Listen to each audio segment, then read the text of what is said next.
Welcome to this episode on the Antichrist. It is a title that I didn't think I would ever be using because, well, one of the things that I have learned along the way in these past 24 years of studying Yahweh's testimony, essentially every daylight hour, now since 9/11 of 2001, is that Jesus never existed. There was no Mr. Christ. He is nothing more than a crude counterfeit of David, who is the actual Messiah and Son of God, as well as the one who was crucified, fulfilling Passover in 33 CE, all of which he boldly proclaimed to us in his prophecies, particularly in the 22nd Psalm. And then Yahweh himself wrote an ode to his beloved Son and affirmed every one of these things that I'm sharing with you. As a matter of fact, the motivation very early on for me to translate the 89th Psalm, which changes really one's perspective on virtually everything, is Miss Leah sitting over there to my left. She, in fact, was insistent that I translate that psalm, knowing that it would be transformational, and it indeed is. It says emphatically that Dode is the Messiah. I thought I was going to pee myself waiting for you to translate it. It was revolutionary, and I can tell you how it came about. That's a rare way to describe. I was so excited. Anxious anticipation, but okay. Yeah, I was about to pee myself. Mm-hmm. Uh-huh. Yeah, it was very exciting. Mm-hmm. It was a Shabat. We were on the boat, and I wanted just to read because you were very busy redoing Twistianity, the entire series. Mm-hmm. And I was just kind of running ahead with scissors, just reading ahead in Mizmor. Mm-hmm. And I came across 89. And I read it, then I read it again. And I knew that the words were not translated properly. I looked at them diligently. And when it came to Dode is the one, if not, I am a liar, I reread it. It was really shocking. It totally dismantled everything about Christianity in a second. Yeah, there's a line in it that is extraordinary. There's nothing else like it in the entirety of the Torah, prophets, and Psalms, where after Yahweh has said multiple times that Dode is his son and that he is his father, that Dode is the Messiah, that Dode is the Zeroah, the sacrificial lamb of Passover. After telling us that Dode is his chosen one, that Dode is his firstborn, that Dode is his beloved, that Dode is the one he prefers over all others. Then God makes a statement where he says, if you were to claim that anything else is true regarding the identity of the Son of God, regarding the nature of your Messiah, of the returning King, then you're calling me a liar. Those are really tough words, aren't they? That if you're claiming there is another who is the Messiah, a Mr. Christ, if you're claiming that another is the Son of God, this same Jesus, if you're claiming another is the returning King, then you are calling Yahweh, God, a liar. Profound. This act of identity theft is the most successful crime in all of history. It is. There is no greater crime. And it is essential in a series on the Antichrist that we are emphatic in saying there was no Mr. Christ. Jesus is a complete and utter fraud. This tragic lie, this grotesque crime of identity theft was perpetrated by the first man to call himself a rabbi. That would be Paul, whom Yahweh himself, 666 years, there's that number that's associated with the Antichrist, but 666 years to the day that Paul wrote his first letter, the one to the Galatians. Yahweh, through the prophet Habakkuk, said that Shaul, Paul, was the plague of death. And then he identified him in every possible way to condemn him and to warn his people against this religion of Christianity that would be so devastating to Jews and be so harmful to them for so very long. So God made us absolutely aware that there would be no Christ, and yet he even speaks in Habakkuk of Paul creating this caricature. And he even has Habakkuk saying, wait a minute, he created a caricature and he's claiming that God died? You can't die. It mocks it mercilessly. And it's something in our other series in the Rainbow Studio that we will cover that proves emphatically that God despises Christianity. So you need to know that there was no Mr. Christ. It is an invention of Paul, who admitted in his second letter to the Corinthians that he was demon-possessed. And he did so by robbing the actual Messiah and actual Son of God, the actual Savior, who actually was crucified and fulfilled Pesach, Matzah, and Bakurim in 33 CE. And turned it into a detestable lie. Yeah. I'd like to read something, if I may. Sure. This is from the people who took over that religion and made it their own. That would be the Roman Catholic Church. Pope Leo X. It has served us well, this myth of Christ. Read it there yourself. I'm very familiar with the quote, and the quote I love that quote. It is genuine. Yeah, it's the first time they tell the truth. I have fact checked it. It is in fact genuine.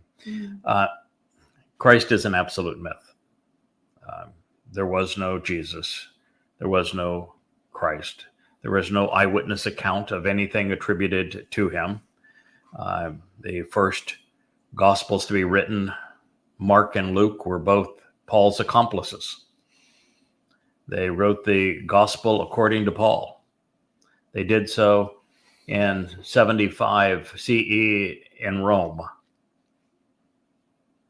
They did so in a language that wasn't even spoken in Judea at the time. They were not eyewitnesses. 30 years thereafter is not a contemporaneous account. Matthew and John were written in 95 CE, 20 years later, 60 years after the fact. We don't have a clue who actually wrote either of them. That's the truth. And if you want to claim Josephus is your guy and he validated there was a Mr. Christ, no, that isn't true either. You know that he wasn't even born when Dode fulfilled Passover in 33 CE. He wouldn't be born for another 4 years. He wouldn't write his testimony until around 80 CE, doing so in Rome. And he lied about everything. And the oldest witness to what he wrote dates to the 9th century, 900 years later. And even then, he had essentially nothing to say. No, he was Rome's, his patron was Rome. Well, absolutely. He was a traitor. And his main story, which is the story of Masada, turned out to be a complete lie. A lie that he concocted to justify his own lie of how he engaged in a suicide pact and managed to be the lone survivor of a suicide pact and turned out to be a traitor against his own people. That's the best you got. And that's nothing. We don't even know if that's true. For all we know, he could have been a serial killer. Well, the fact is that I don't know. I wasn't there. Were you? were you talking about Josephus? Yeah. Josephus was a traitor. That is for certain. Sure. And it is likely that Josephus never wrote the line, because the only archive of his letters that was even 200, 300 years contemporaneous with what he would have written was kept by none other than Eusebius. Mm-hmm. And Eusebius is the man who is most responsible for augmenting the text of the Christian New Testament, particularly in its Gospels, to create the illusion of a Christ. Without Eusebius, he doesn't exist as a Christ. So the fact is, there was no Jesus. There was no Christ, the actual person who fulfilled Passover as the Messiah and Son of God, was not God at that time. He will become equivalent to God in due time. But at that time, he was just a human soul, Dodes, in his second of 3 lives, put in a body for the express purpose of having that body sacrificed as the Passover lamb, per Dode's own prophetic testimony 1,000 years in advance. He arrived exactly at the time he said, to fulfill Chag Matzah when he said. And we're reading Daniel, which is in the 9th chapter. It is Dode as Gabriel that tells us exactly when he is going to arrive to do these very things. And it's all laid out for us. Now, I did say that Dode was not God. He was just a man, an extraordinary man, God's beloved son, when he fulfilled Passover per his own prophetic testimony in 33 CE, but that he will return akin to God. It says in 2 places, once is the 89th Mizmor towards its conclusion, that Dode will return as brilliant as the sun. Now, the reason for that is that Dode fulfills the metaphor of the greater luminary in the creation account on the 4th day, because it's in the 4th day, year 4000 Yah, which is what 33 CE is, when Dode fulfilled Pesach, Matzah, and Bikurim. And so Dode is the equivalent to the sun as the greater luminary. And at that time, Yahweh says, when he returns with me, he will be as brilliant as the sun, and he will be as Elyon. He'll be as God. So quickly kiss the king, lest he be vexed with you. It also says at that same moment that the moon, which is the lesser luminary, who is Dode's herald, and is the one who is being sacrificed to enable the children of Israel, the mortal remnant, to be prepared to receive Yahweh and Dode back after all a long separation of time. He is presented as the lesser luminary, and therefore the moon. And that same statement in the 89th Mizmor says that the moon will continue to be a sign of the Moed forevermore. Now, I have a question before you go on. When Dode was sacrificed as the Pesach El, was there a solar eclipse that day, or a lunar eclipse? First of all, let me finish the thought on Elyon, and then I will go to eclipses. The second place that Elyon is used is Daniel 7. And on Daniel 7, it speaks of how the restoring witness, who is the one that the Antichrist, this figure that we're calling the Antichrist, he is more literally the Towrahless one. He is the Satan incarnate. He is Donald Trump. That after he kills the bull, if you will, the one who is serving as the Adam of Parah. Yada. Person is myself. That's why I'm telling you this story. That after that, the children of Israel are protected. And even before that is the propensity of this individual to exercise good judgment that resolves the issue between Yahweh and his people. The Towrahless one, Donald Trump, betrays Israel. He turns on them. He overwhelms them. He is exceedingly destructive to him, according to the testimony in Daniel 7:22. But that is resolved by the good judgment of this restoring witness who protects Israel the way that has always been available for Israel's protection, to think correctly about God. And that will resolve this long separation. And what it says is that after he does that, Elyon will return. And most people would say, well, it means the Almighty is coming back. Yeah, well, it does, but Elyon means that Dod is returning as Elyon. That's the second time that it's used in this context. And I think that's a powerful connection between these prophecies.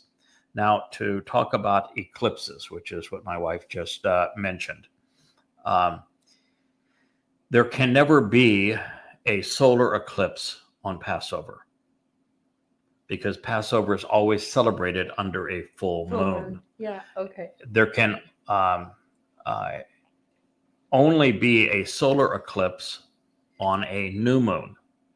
So the first of a month, like Abib, or the first of Towrah. Towrah is actually the only one of God's 7 Moed Mikre that begins on the first day of a month, when the moon's light is just renewing. So the only time that can have a solar eclipse that is in conjunction with a Moed is on Towrah. Wow. And there are 2 of Yahweh's Moed Mikre, 3 really, that can have a lunar eclipse, because a lunar eclipse can occur and only can occur on a full moon. That's just the nature of the geometry, if you will. The sun's here, the earth is here, the moon is here. And so with the sun here and the moon in this position here, you can see both of my hands, I think, here if I raise them up. And if this then, the microphone here is the earth, it's the microphones or the earth's shadow that falls on the moon. So when the moon is full, because the light of the sun is shining full on it, it's the shadow of the earth that covers the surface of the moon. That's why you can have a lunar eclipse on a full moon. Now, the opposite is true with a solar eclipse, because a solar eclipse means that if this is the moon and this is the earth and this is the moon and this is the sun, that the sun or the moon is perfectly superimposed over the sun, so that from the earth, the sun's light is all impeded by the physical blockage of the moon. Mm-hmm. And that worked because the moon is 400 times smaller than the sun, but 400 times closer than the sun. And 4 is the ultimate reference, 40, to tell us how we maneuver through time. And that was something we will speak of in other programs. But if you want to understand Yahweh's timeline, 40, which is in this very element of timekeeping, because of these lunar and solar eclipses, is the basis of that. So to answer your question, there was a full lunar eclipse during the time in 33 CE that Dod was fulfilling Pesach. And you can have a lunar eclipse on Pesach or on Matzah. They are on the 13th evening and the 14th evening, which is the 14th and 15th day of a new month. And there was indeed a lunar eclipse. How amazing. When the next Moed Mikre is fulfilled through a sacrifice, will be on Towrah. Mm-hmm. That Towrah will be the 24th of September in 2033. On that day, there will be a full solar eclipse. Now, I don't suppose that the likelihood of that being in the millions and millions and millions to one was by happenstance. Yahowah Also, doesn't do when we serendipity. move into Sukkah, which is the other time there can be a lunar eclipse, because it's the 15th, starts on the 14th night. The lunar cycle is 29 days. So between 14 and 15 is when you can have a lunar eclipse. We're going to begin camping out with Yahowah in our return to Eden with one of the great celestial shows. It's probably my second favorite. I happen to like solar eclipses more than anything else. If you've never been to a full solar eclipse, I have. Yeah. It is one of the most amazing experiences. And that experience is something we're all going to enjoy. Maybe me not as much as everybody else, but during the sacrifice of the Adamah Parah, called the red heifer, on that day, there's going to be a full solar eclipse. I'm hoping that I'm still around to enjoy it. One way or another, I guess I will be. But I'm scheduled on the menu that day. But what you do find is that solar and lunar eclipses do demark important days. For example, in this last year, year 6000 Yah, which is 33 CE, there will also be a solar eclipse on Abib 1st. And there'll be a full lunar eclipse on Passover. Wow. And then a full solar eclipse on Towrah, and a full lunar eclipse on Sukkah. Did you hear that, Yahud? Mark the date. Mark the dates. Well, yeah. I'd much rather you mark the date of 22 September of which is a Shabat of 2026. Yeah. Because that's the only way to be assured of getting off this planet alive. And we will start the time of Jacob's troubles at that point.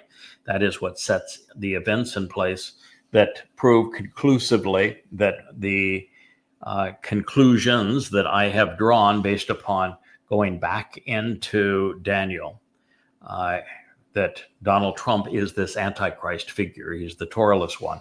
And we've already provided copious amounts of evidence for it, and it will be even more overwhelming as we go through all of Daniel, that Donald Trump is the Antichrist. Yeah, Mr. Goat Hair. But all of this, it talks about when asked to describe him, the description we are given is that he's an old dude. Mm-hmm. And he will be. He's an old dude. Yeah, he will be 80 years old at the time that he forfeits the heart of Israel in the two-state solution. So he will be 79 at that point. By the time that we reach the midpoint in the time of Jacob's troubles, which is 4 years from now, he is going to be 83 years old, and he'll be 87 by the time it's over. And so he is called an old guy. He's long in the days. He's also called a man with a very big and arrogant mouth. Oh, yeah. And if there were a single descriptive, he got that one right. Nailed it. Well, God's pretty good at this prophecy stuff. Oh, yeah. The third thing that he says that is descriptive of him is that he's going to have goatish hair. And if you're, that is the most descriptive physical characteristic of Donald Trump. And it would be very accurate. It says he's going to have goatish hair. And he also says that when he sits down in a chair, that chair is going to have gleaming and shining gaudy wings, gaudy rims, so that he's going to sit in a wheelchair when he sits down, but his wheelchair is not going to be ordinary. It's going to have gaudy wheel rims. It's going to be gold to it. Chromed out gold. Yes. Now, there are a lot more affirmations, but those are all part of them. All right. So it's important to know that we're using the term Antichrist because it's the term known in society. It's going to draw your attention to what we're saying here. But you need to know there was no Christ. but in the sense of being anti-Messiah, he's going to be an exemplar of being anti-Messiah. Paul was the ultimate. And being an anti-messianic figure, he robbed the real Messiah to create a fake one. Rabbi Akiva, who formed Rabbinic Judaism, is also an anti-Messiah figure. He also robbed the real Messiah, Dode, to create the false one in Bar Kokhba, which is where Jews get their six-pointed star. So there are a lot of traitors in this story.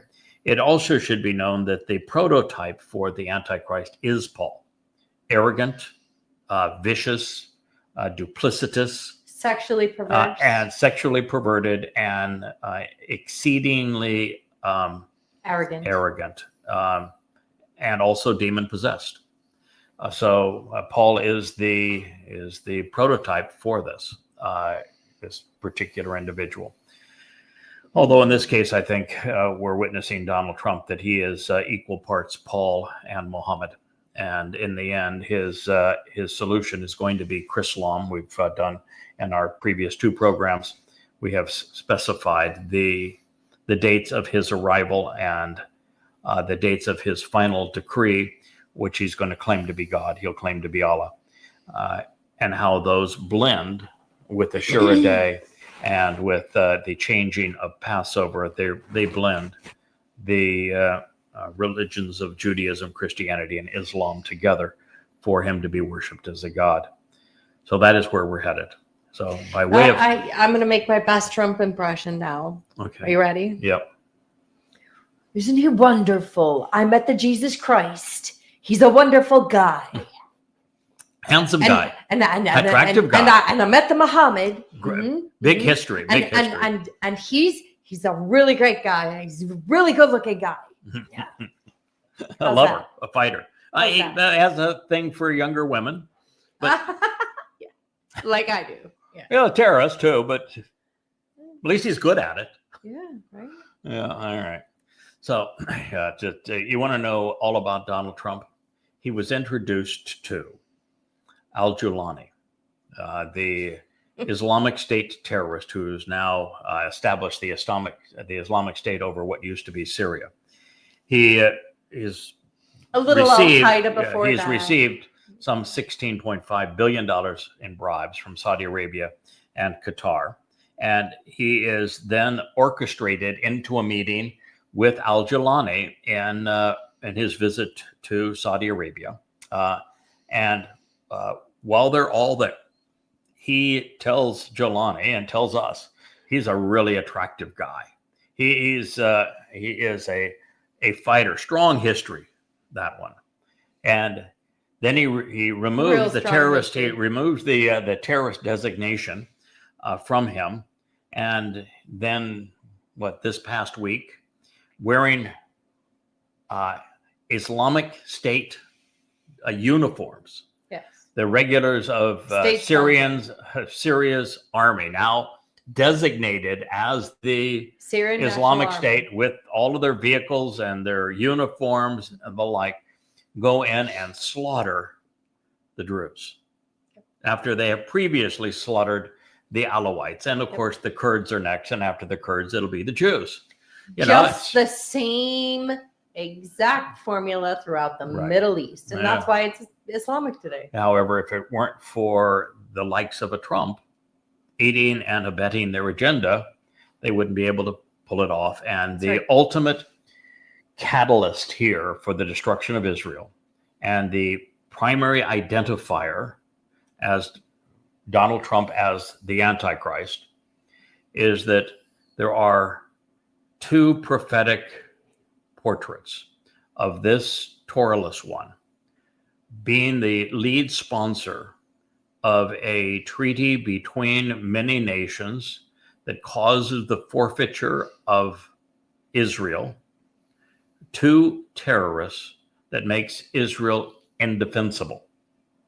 And in Yeshaya 17 and 18, we learned the exact timing that's going to happen, which is why I've told you since November, for 7 months now, that this is going to happen on or before the 22nd of May of 2026, that we're 10 months at the maximum from Donald Trump sponsoring a Palestinian state carved out of the heart of Israel that makes Israel indefensible.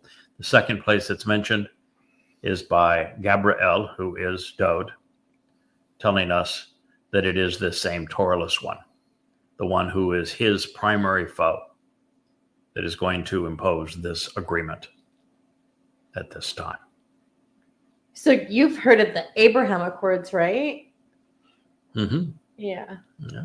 I have a question about Mhm. that. What the hell does Abraham have to do with any of Trump's accords?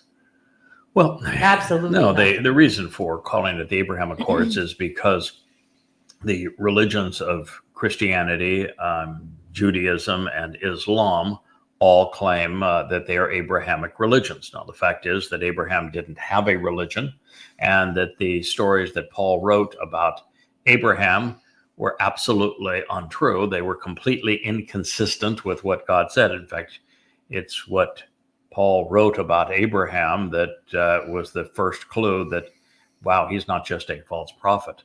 He is the Absolute epitome of what liar. we would call the Antichrist, because he claims that the covenant that was formed in the Torah at Mount Sinai was with Hagar and with Ishmael, and therefore it enslaved. Well, read the account. The covenant, Yahweh specifically rejected Ishmael, said absolutely not on Ishmael, and sent Ishmael and Hagar Packing. gone. And he then said of Ishmael's descendants, they will be wild asses of men. Their hand will be against their brother's hand will be raised against them, and they will live in hostility with the whole world. Did you witness that in Syria? When Yahweh gives a prophecy, he's really good at it. Ishmael is, in fact, the forefather of Islam and Muslims. So Paul wrote the opposite of what's true. You can't reconcile that. In fact, they never used to call them Muslims. Muslim men, at first what they called it was Ismailism. Well, there is some reference to that, but that's not consistent with the Quran or the Hadith. All right, so we know that Paul was absolutely a false prophet. Now, as it relates to the Quran, because they said all three religions claim Abraham, the fact is that the Quran has references to Abraham and the stories about him for a singular reason. Rabbis sold Muhammad Talmud readings. Ooh. If it were not for rabbis selling Muhammad Talmud readings, there would be no Quran. There would be no Islam. 1948 would not have occurred. As a matter of fact, let me go back a little further. The Holocaust would not have occurred. Hitler's plan was to exile Jews after robbing them. It was Histani, the Grand Mufti of Jerusalem, who met with Hitler in 1941, that convinced Hitler that he should not exile Jews, he should exterminate them instead. And the final solution was concocted immediately thereafter. If it was not for Islam, there would have been no Holocaust. If not for Islam, there is no 1948 war. If not for Islam, there would not have been the 6-Day War in 1967. There would have been no Yom Kippur War in 1973 if it were not for Islam. There would have been no PLO intifadas if it were not for Islam. There would have been no Lebanese war without Islam. There would not have been the Al-Aqsa flood on 10/7 without Islam. Rabbis made Islam possible. Why don't you hold them accountable, Israel? They sold Muhammad the Talmud stories that he perverted to create the Quran. And so the reason that Islam claims to be Abrahamic is because of what the disgusting rabbis did in Yathrib. And of course, when you sell things to a psychopath that has trouble paying his bills, and then you mock him for twisting these stories and claiming that they came from Allah, what do you think a psychopath did? He annihilated the Jews of Arabia. Murder, He murder, raped murder. their women. He sold the children into slavery, and he beheaded the men. He did exactly what Muslims did at Kabar, for example, that happened on 10/7. And yet you're not smart enough, Israel, to know that 10/7 was nothing more than a reenactment of what Muhammad did at Kabar, and you blamed Hamas rather than Islam. And rather than holding your rabbis accountable, you gave them a free pass. No reason for you to fight this foe that you created. No, we're going to pay you bribes to be parasites. Thank you, Netanyahu. Nicely done, Israel. You should be so proud of the way you behaved.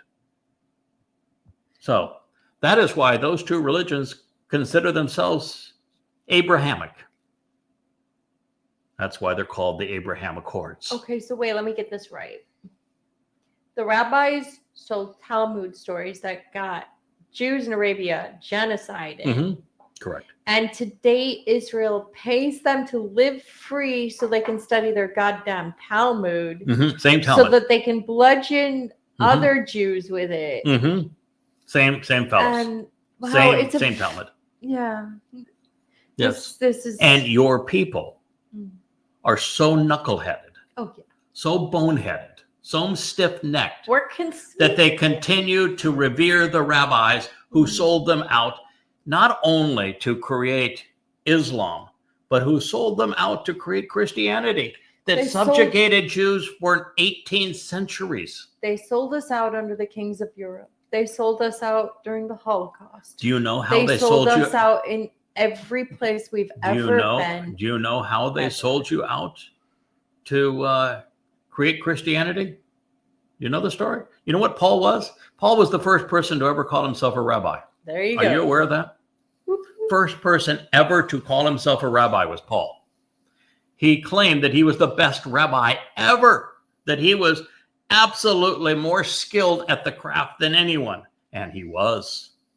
And the letters he wrote are all based on the rabbinical mindset of twisting the words of God, taking them out of context, truncating what God said, misrepresenting what God said to create the opposite intent so that men are empowered over God. That was his strategy. He knew how to quote mine to achieve that strategy, and it had not been for his rabbinical training, it would have been impossible. The letters Paul wrote were written because of his rabbinic training and rabbinic mindset. And then all of the other religious Jews around him knew he was lying and said nothing. They knew that Dowd was the Messiah. They knew that Dowd was the returning king. They knew that Dowd had said he would be here exactly at that time to fulfill Pesach. They knew that Dowd was proclaimed the Son of God. They knew it all. They knew all of these prophecies, and they allowed Paul to get by perpetrating this fraud right under their noses because they simply didn't want to admit that Yahweh and Dowd told the truth, and that it was with a relationship with Yahweh through Dowd that we are saved, because they'd rather make a buck than save the souls of Jews. They sold you out. And then Rabbi Akiba has the audacity to perpetrate a false Messiah in 133 CE. He knew it was damn close to year 4000 Yah. He knew that you missed it in 33. So he covered it up with a false Messiah. And that false Messiah got Hadrian to come to Israel. He's the one that created this myth that you're dying under now, that of a Palestinian state. He's the one that caused the diaspora that led to the Holocaust. You can blame all of that on Rabbi Akiba, and he is the father of rabbinic Judaism. Where's your head, Jews? How come I know all of this? And it's so readily available, and that I have written about all of this to you in the 10 volumes of Twistianity and goddamn religion. I've shared it all with you, proven all of it, offered it to you freely. And yet you're going to wallow in Judaism and write about Hashem and G-D and share all manner of myths. Pretend that Christians are your friend when they demonized you because they blamed you for killing their pretend God. It was all for nothing, kids. All for nothing. And we won't even go into how many Jews died under Islamic rule. It was all for nothing. So here we are. None of our grandparents. So what are the odds based upon the prior practice where Jews were so annoying that Moshe gave up on you? He told God, why don't you just kill me because these people are impossible. Yahweh gave up on you because you told him to shut up, go away. You never wanted to see him or hear from him again. Dod gave away because you rebelled against him. Tried to kill him. What are you going to do? Going to shoo me away too? I don't shoo so easy. You think you might want to change and listen? I mean, maybe. What do you got to lose? How's it worked out for you so far? Taking this other approach. All right, so here we are. We're discovering what Daniel said. We have a pretty nice foundation here so that you're prepared at least to process what we have to share with you. This next statement begins with a word that is not thrown in by happenstance. This is the first word that I translated 24 years ago. It is Asher. And it is the word that led to all of these books behind me and 35 volumes of 25,000 pages of translations and analysis, all based on this first word, Asher. And it was in 2 Samuel 7, my all-time favorite prophecy, a prophecy pertaining to my king, your king, the king, Dod, from Yahweh, your God, my God, the God. And that's when I first translated Asher, first word. And then we find that when Dod, our king, as a prophet, began to write lyrics for his songs, the first word of the first song that Dod wrote is Asher. And he wrote it in first person and by ascribing the pronoun ani to it. So it became Asheri, which means blessed and delighted by benefiting from me. Thrilled, enjoying every moment while being led to the benefits of the relationship with me. From Asher to receive the benefits of the relationship and ani, me. First word in Dod's first psalm, first word that I translated, the next word in Daniel. And it is, by the way, Dod, who as Gabriel is providing these particular insights in the 12th chapter of Daniel. He is the prophet here, and they are being explained and interpreted by Dod's best friend, by Dod's herald, by the lesser luminary, the moon, to the greater luminary, the sun. Makael. Makael means the one who is right about God. So, Asheri is a really, really beautiful word for this, particularly because as Yahud, we've been told a lot of things. We've been told that Bar Kokhba was the guy, Muhammad was the guy, Jesus Christ was the guy. We don't know our own story. Guy, your own guy. Our own story, our own God. We took his name, but we actually hate his name. I'm talking about your own guy. Your own guy is Dod. I know. You don't even know his name. You call him David. There's no V in Hebrew. So here's the thing. Yes, to realize through the herald properly who is the guy, Dode. we discover it is the most beloved of all people in the Torah. Yes, he's called beloved. Has so much real estate. The heart of the Torah. He's year Yeah, 3000. he's the heart of the Torah. And Yahweh had promised a lamp at the feet of him and He's the those greater luminary. Yes. Now, Dode happens to be in the heart of the Torah in the sense that we use Torah as God used Torah, which isn't just the books that were scribed and spoken by Moshe, but Torah means teaching and guidance. It's the whole thing. And so Torah permeates all of the prophets, just as the Torah is a prophetic book. So Torah and prophets are one integrated. Well, the only people whole. who ever cut them up are the religious anyway. Yeah, they're just one the integrated classifications whole. So long as you know Torah which ones belong the and whole which ones don't belong. Yeah. Esther, for example, Job, Jonah, Ezekiel, Song of Solomon, Ecclesiastes. They don't belong. Enoch, they do not belong. They're not prophetic. But once you know which ones do belong, you can put together a unified text and a unified story. So this is Dode saying that blessed and delighted by benefiting from me, Asheri. The reason he's able to make that statement is that in his second of three lives, which would be 600 years from this moment, he fulfilled Pesach, Matzah, and Bikurim.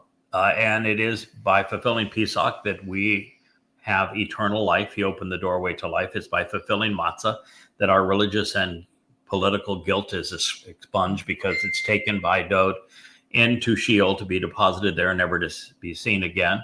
And we are allowed into God's family as his children, following the firstborn on firstborn children. So indeed, blessed and delighted by benefiting from me. This is what the actual Messiah and actual Son of God, our Savior, Dode to David, God's chosen one and beloved, did for us. Blessed and delighted by benefiting from me is ha-chukah. And ha-chukah is this one, and the vowel is supplied. So it could be ha-chukah, ha-chaka, either way.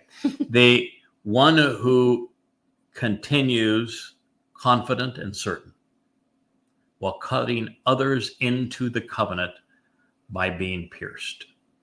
This ha-chaka is the only other man who is specifically sacrificed as part of one of the moed. The Dode being the first as the Passover lamb, ha-chaka here as the second. He is the bull that is sacrificed on Towrah to purify the adulterous woman of Israel as part of that ceremony known as the Adamah Parah, or the red heifer. It's not a girly cow, however. Parah means the productive one. A bull who is productive is a parah, and Adamah means bloody red. So it is a bloody red productive bull because he is slaughtered by the Antichrist at this time.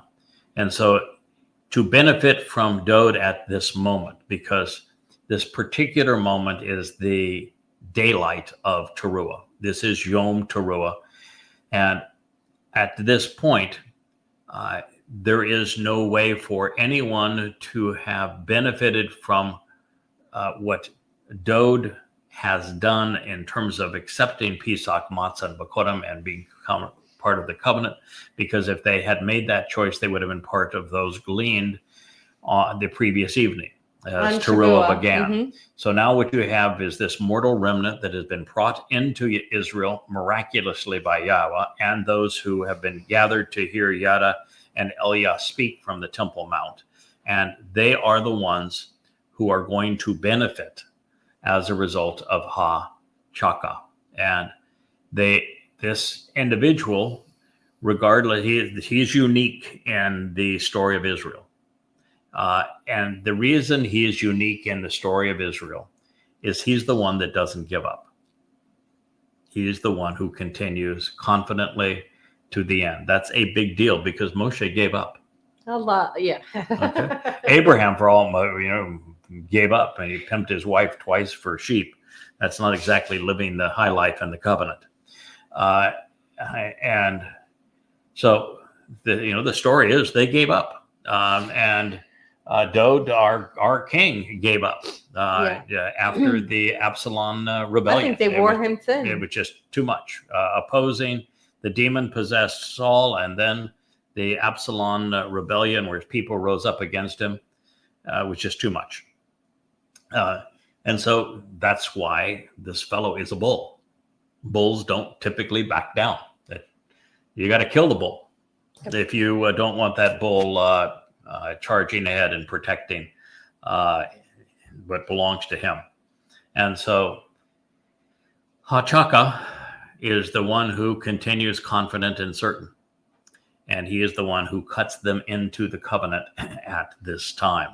He is the one who anticipates and expects this outcome to occur by adhering to what can be trusted, longing for it to transpire, actually expecting it to happen and anticipating it favorably. Now, why would you say, wait a minute, it says here, and it's going to say here, you get literally the crap beaten out of you. You get murdered. Well, yeah, not just murdered, I mean, viciously murdered, pounded to death. Why would you look for it? And it says pierced here too. Why would you want that? You want it for two reasons. One is, what greater honor could a person have than to have the creator of the universe say, I trust you to do something exceedingly hard. I'm going to trust you to remaining confident and being certain while cutting others into this covenant, and doing so for 32 years with virtually everyone attacking you from one side on another, and realizing that you will have prevailed when no one else previously has, because my people are so obnoxious and the Goyim are so wrong that it is a distinction to God say, I have the confidence you're going to do this. And then God saying, I have the confidence in you that you're going to willingly lay down your life for my people. That's pretty cool. So I look forward to it because I think he's right. I think I will stay the course. I think that he's correct, and that we're going to see this through together.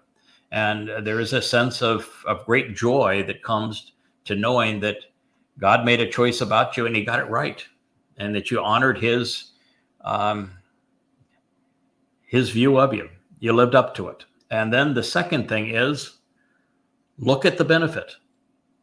You're literally making it possible for God and for his son Dode to return. If you don't do this, they can't return, because you have to purge the adulterous woman of Israel for her to be betrothed to Dode, to have the fulfillment of Yom Kippurim, and then for us to enter as a mortal remnant into Sukkah.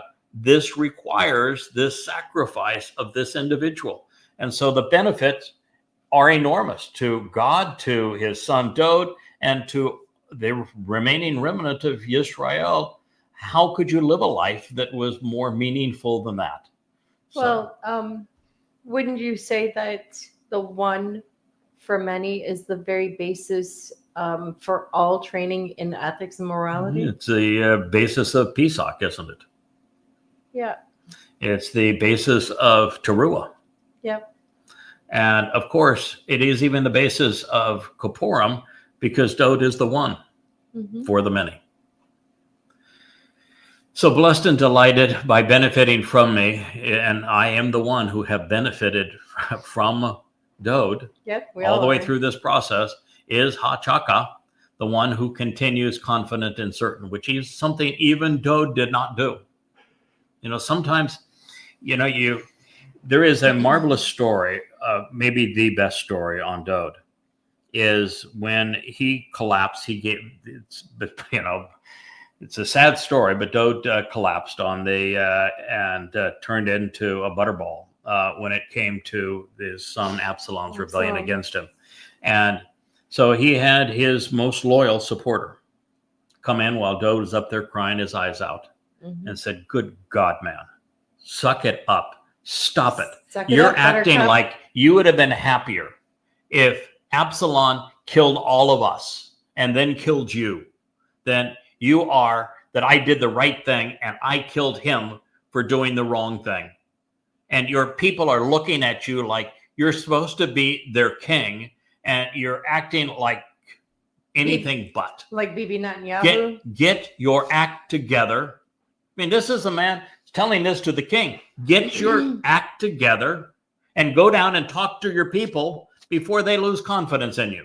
That's how bad it was. And so for me to tell Dode, I'm recognizing the truth. I'm recognizing that you had the courage and the compassion to fulfill Pesach Matzah B'Kodem, the greatest sacrifice anyone has ever made for his people. And I'm appreciative for that. But I also recognize that you're like me. You have flaws too. And everyone in God's story has their flaws. We're not perfect. And that's one of the things that we have learned quite recently. There's been a stirring debate as to the fact that Yahweh has referred to in the 11th chapter of Numbers of two people as being a prophet, one of which we knew was a prophet. It's my Dode, which is the Almighty's, Eldod, the Almighty's beloved, David, Dode. And the other is my Dode, which is this individual who supports Dode, who is a goy, comes from the sea, associated with life-giving waters, which is the event that's being described here, and serves as the right hand of Dode. This is Mikael here. It is Dode's Bashar Herald. It is the same individual that is listed here as Chaka. And so wherever you turn, it is this individual and Dode are both called prophets. And they are filled with the Spirit to convey the word of God. And then there's, and it's maybe largely because of my misinterpretation of Devarim 18, where I translated correctly, but I deduced a conclusion that says, well, as a prophet, you have to be right in everything you say. Well, that turns out to be an incorrect interpretation of what was said there. It's actually, to be a prophet, you cannot speak in the name of other gods. So no Jesus, no Allah, no Hashem. Your story has to be, your calling has to be announced by God, so that you know, in fact, that you have been proclaimed by God. That's the whole story of Devarim 11, not Devarim, Numbers 11, Bamidbar 11, is that Moshe was the one who was announced by God. He was the one authorized to speak for God. And was he perfect? But Moshe wasn't perfect. I mean, he in Numbers 11, he has his meltdown, and Numbers 11 is horrific. What he says in Numbers 11 is abysmal. He is not just wrong, he's off the charts wrong. What Dode, as a prophet, said when dealing with the Absalom revolt isn't just wrong, it was dead wrong. And yet he's a prophet. So this idea that a prophet has to be, that everything a prophet concludes is correct is not the case. What's the case is that if you're speaking for God, not only do you know it, but God has made it evidently clear that you are speaking for him. I'll add to that, if I may. None of us are perfect. Ever. Including Moshe. That's right. But we can be perfected. Mm-hmm. Well, that's the whole purpose and of it matzah. Yes. It's and it takes emotional maturity to understand what I'm talking about. Yeah. We are seen as perfect in God's eyes. The job we do is considered perfect from God's point of view. So if you are someone like Dode and you literally redeem yourself by fulfilling Pesach, Matzah, and B'Kodem and speaking of this and providing the means to our perfection, then it doesn't matter what you did previously. God looks at his son as perfect because he did what was required for God to look at us as perfect, because he hauled away all of our mistakes and our guilt. The same thing is true with me. And the same thing was true with Moshe, because God never rebuked him for having the meltdown. God simply provided the answer, and the answer was Eldod and Midod, who are both presented as speaking for God as Nabi. A pretty loving answer, right. I would It's say. a loving answer. And I know that there is a rebellion times two, although this is a fellow I never really even knew. I never had any personal contact with him. But he's having AI write his little thesis by supplying transliterations and insights from my revelations. That this individual says, you can't be a prophet and get something wrong. That's just not true.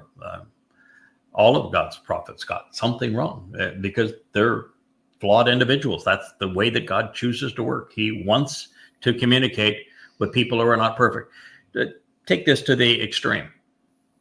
God chose one person to introduce his name to the world.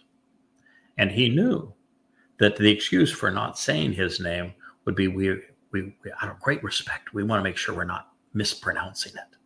So it was his cure to skewer that lie before it even started. He had the man who said, my diction's not good. I can't do this because my tongue is thick. He had that man introduce his name to the world. Something to think about, huh? Oh, and then he chose another man who is so verbose, can't keep his mouth shut, quite frankly, to reintroduce his name. And that man doesn't stutter, and we're not going to shut up. We're not going to be quiet. We're going to continue. Yeah, that is true. That is one of the primary declarations on who this Chaka is, that he is the Choder, is that and he's also listed as the Nakar, and all of the students of the Torah, prophets, and Psalms know that the Nakar and the Choder are both exceedingly important prophetic individuals, as is the man from Edom. And it says specifically that the thing that's going to be the most important part of recognizing who he is he will be the person who reintroduces Yahweh's name to his people and to the world. And his son. All right, so this says, blessed and delighted by benefiting from me is the Chaka, the one who continues confident and certain while cutting others into the covenant by being pierced. Again, the covenant aspect of this, and it's from Chaka. Chaka means to be cut in, which is what karat means as it relates to being cut to the covenant. He is to be cut in, means to engrave and inscribe, which means to write, and to write a lot. Look at these books behind me. And to have been pierced. He's going to pull out my heart and chomp on it. The Towrahless one is. It's a very vivid depiction in Ezekiel of precisely what he is going to do. Ezekiel's not a prophetic book in the sense of being inspired by Yahweh, but because it was inspired by Hasatan, it has many insights which are helpful towards our understanding. So this is what it means. And it says, as he remains in close contact for the arrival, even as being tormented and afflicted, violently stricken, naga, he reaches the point of being beaten upon 1,335 days. Now, in the previous statement, we had a timeline of 1,290 days. So this is 45 days longer. And so with the 1,290 days, we were able to deduce from the fact that we know that everything in that prophecy spoke as at the conclusion of the time that the children of Israel were scattered, and that the conclusion of the end of the time of Israel's troubles, and the time that Israel's mortal remnant are purged of their guilt. All of those things happen on the Shabat, the Saturday of Towrah in 2033, which is the 24th of September. That's when that full solar eclipse occurs. And so we worked backwards 1,290 days, and we came to the Friday, the 15th of March of that year is when the declaration will be made regarding the Antichrist claiming that he's God. And do you know how many Google entries are for that specific prophecy in Daniel? How many? Over a few million. And this is not one of them are right. And this is the first explanation of it. Yeah. And and 2,600 years. Mm-hmm. Now, the two witnesses are the ones who were described relative to the Moadim, and Chatzir. They're the ones who will be here through 3 full cycles and 1 half cycle of Moadim, concluding at the same date. The concluding date is when Israel, the remnant of Israel, is purged, when the scattered have all been returned for that purging, and the time of Jacob's troubles comes to an end, which is Towrah, the 24th of September of 2033, year 6,000 Yah.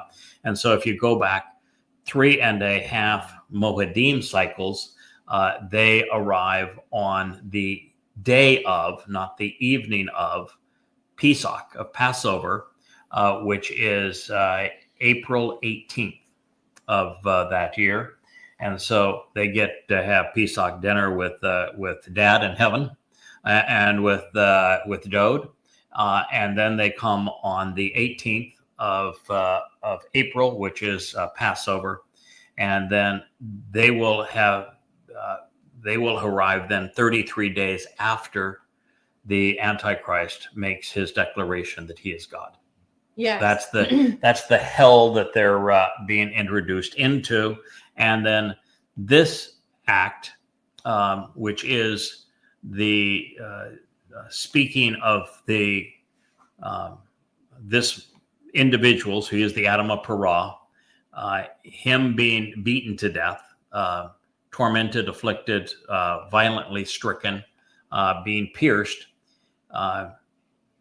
From that time, which is also this same date, this is the fulfillment of Towrah in 2033, it says that the entire time that we will have had to endure the one that is striking and beating him to death is 1,335 days, which means that while the Antichrist, Donald Trump, announces his religious status on the 15th, this Friday, the 15th of April, he is going to arrive to establish his political status as supreme ruler, dictator of the world, der Führer, if you will, 45 days prior to that, which is the end of Ramadan, and which is a January 29th of 2030. And isn't it so interesting? The president of Brazil claimed that America voted in the emperor of the world, or that Trump has acted as a god, as they have no King's Day protests that he has dispensed with the Senate and Congress and even with the courts, and has ruling strictly by executive order. Yeah. And that his handlers are on every occasion presenting him in a deified fashion. And so we're witnessing this, and we're witnessing how politically a group of people can swoon to a madman. I mean, a man who complete psychopath, who's a sexual pervert and complete psychopath and a total liar, a complete fraud, and yet they're swooning over him. And in Israel, he is the beloved, the next Cyrus figure. He is the highest personality ranking in Israel, the next Cyrus, a Messiah for the people, and he is the one who is betraying them. That shows you how easy Jews have been to mislead all of this time. And the one person who is standing in that way, who's saying, don't do that, don't become susceptible. He is going to pronounce an Islamic state carved out of Israel. It will occur in the next 10 months. The meeting for it is just a week away. Now, it would have already occurred, but for the 12-day war postponed it. And it is MBS who owns Donald Trump that will Lock, be stock, and barrel. the lead in all of this.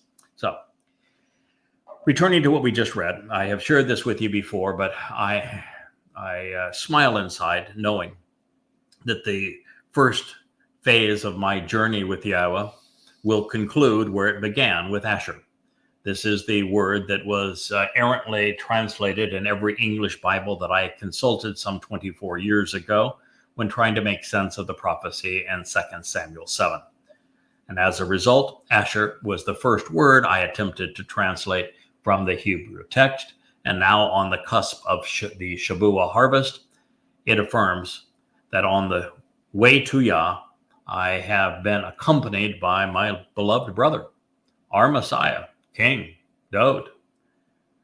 There's your bromance. And a man who has developed a bromance with the Dode and a love affair with words. This is an enormously affirming and satisfying morsel that Yahowah has gifted us. It should also be to every Yahud who has been shoved a lie in their face over messiahs that don't exist, mythological messiahs, creepy warlords from Arabia. Like, there's so much garbage to get to the truth, the heart of the matter. The heart of the matter is Dode. Israel, you're so goddamn gullible. The three messiahs of the Abrahamic religions, a complete myth, a fabrication, then a warlord that lost badly to Rome, and then a warlord who was nothing but a ruthless terrorist in Arabia. Yeah. It's not very impressive. We're goddamn gullible. Humanity. So this is all particularly true, what we just read, pursuant to Towrah, when I will be the one who is naga, tormented, and afflicted. I do not say that lightly. If it were not for what I have read in Yeshaya 17 that explains all of this process and dates it and introduces the Parah, and Yeshaya 11, which presents the entirety of the prophetic calling and spiritual edification of the Choder, says that he is Parah. And the Parah is the one who fulfills Numbers 19 on behalf of the adulterous woman of Numbers 5. This is the story. I've come to know the story, and it's important that I share the story with you. I am, in fact, the one who is going to be violently stricken and beaten as I am pierced to prepare the mortal remnant of Yisrael for the king's homecoming, fulfilling the promise of Towrah, providing the blood that will be placed on the mercy seat of the Ark of the Covenant, which is a bull's blood. And it also says in Torah that Israel, you will see it with your own eyes. Yeah. As for the goat's blood, it is the goat that will be the master of ceremony, reenacting what he had done 40 Yobel, 888 years prior to this, when purging Israel of religious and political influences, and that is Elia. So now, of course, it is delightful here, really, to witness Gabriel, who is Dode, God's most courageous and capable man, introduce this prophecy with the word that originally brought us together. And I am literally moved to tears by his acknowledgement of the anguish of our shared sacrifice. We both are pierced. We're both beaten for the well-being of the family. Chaka depicts the one who continues confident and certain while cutting others into the covenant by being pierced. Gabriel is equating what he would endure and has now endured on Pesach with what Michael, the one who is right about God, his cohort, will suffer on Towrah. And with this in mind, It is the choder's responsibility as the Adamah Parah, this bloody red and productive bull, to be naga, to be tormented, afflicted, and violently stricken as his body is beaten to death on the day of the herald, ultimately ending the conflict and resolving the estrangement between the wayward children of Yisrael, Yahowah, and Dod. What is perceived as the sacrifice of the red heifer will transpire 1,335 days after the living embodiment of Hallel ben Shakar, Satan, arrives in Jerusalem during Ramadan, which we have noted is on the 29th of January 2030. It will be in preparation for Eid al-Fitr, the most celebrated day on the Islamic calendar. 45 days thereafter, Allah's advocate will be pronouncing his divinity on the 15th of March, a Friday in 2030, which is the Muslim day of prayer. The appalling abomination will transpire between Ramadan and Ashura Day, making Ashura Day, which is the basis for Easter, for the Mary being the mother of God and the Queen of Heaven, and Passover. He's going to accommodate a new Passover date that will be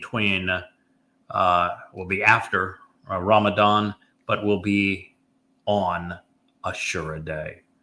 And in so doing, imagine that we have unified Christianity, Islam, and Judaism so that Mr. Trump can pretend to be God, as he will be demon possessed by Satan at this moment. Also interesting, in the presentation of 1,335 days, we find Shamash 4:5, which is potentially telling. It is related to Shemetz, embittering fungus of yeast, which is cruel and oppressive. Yahweh's favorite symbol for pervasive corruption associated with religion and politics is Shemetz. And it is Shemetz which we must remove, or must have removed, for us to live with Yah. Dod carried it away for us to enter the covenant family on Matzah, and Dod will remove it from the mortal remnant who is prepared for the king's return. Now, for God's covenant family, the days following the Teruah sacrifice will be, well, the best of times. For the religious and political, the patriotic and conspiratorial, it is their prelude to hell. So please, of your own free will, choose to journey through life, traveling to the final destination. Then you will find spiritual rest, settling down and relaxing, present and remaining in your allotted place at the end of days. That's what I'm in it for, kids. Daniel, my God is judgmental. Daniel 12:13. Yom Teruah is the end of days, while Yom Kippurim is the first of a new beginning of days, and Sukkah is the time of spiritual rest, when our journey through life is complete and forevermore beckons. So obviously the reason Daniel was asked to write all of this down was for our edification.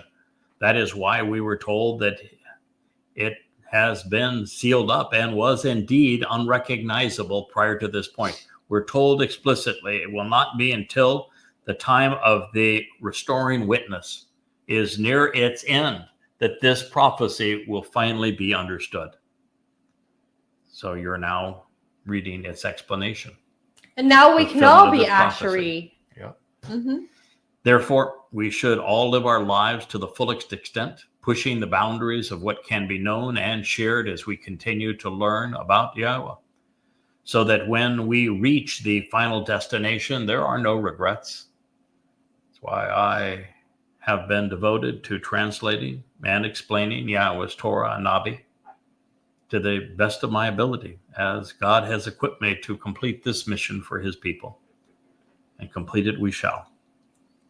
There are many now at my side, working and walking with purpose, fulfilling their roles in Yahweh's family, and for the benefit of Goyim and Israel. We will all have all eternity to rest, to relax, to reflect upon all that has been accomplished during the time that it mattered for those whose lives have been and will be restored. So now let's push ahead. Let's test our limits. Let's cross the finish line with smiles on our faces, our heads held high, that our God was right to choose us. Let's be productive. So I will end this program here, Leah.